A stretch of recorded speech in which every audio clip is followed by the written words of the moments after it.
Hi friends, today I'm going to read one of my favorite stories with you. It's called Where the Wild Things Are, Picture and Stories by Maurice Sendak. Where the Wild Things Are. Where the Wild Things Are, Story and Pictures by Maurice Sendak.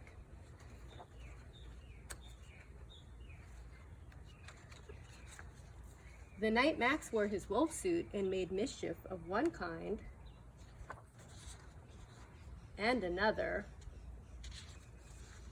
his mother called him Wild Thing, and Max said, "I'll eat you up." So he was sent to bed without eating anything. That very night in Max's room, a forest grew and grew and grew until his ceiling hung with vines and the walls became the world all around. And an ocean tumbled by with a private boat for Max, and he sailed off through night and day. He had his name on the boat. And in and out of weeks, and almost over a year, to where the wild things are.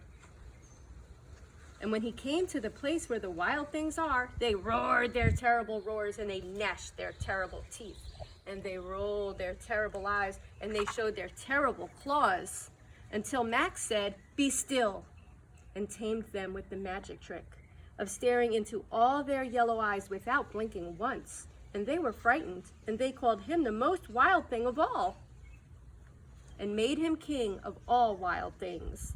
"And now," cried Max, "let the wild rumpus start."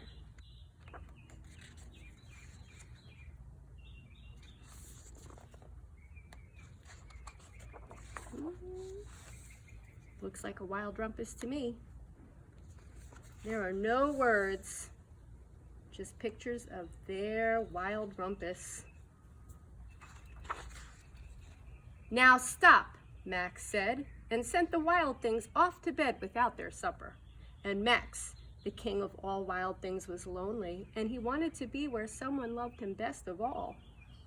Then, all around from far away across the world, he smelled good things to eat. So he gave up being king of where the wild things are. But the wild things cried, "Oh, please don't go. We'll eat you up. We love you so." And Max said, "No."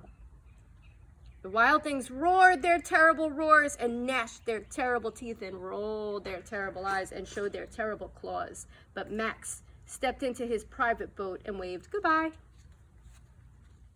and sailed back over a year and in and out of weeks and through a day and into the night of his very own room, where he found his supper was waiting for him. And it was still hot.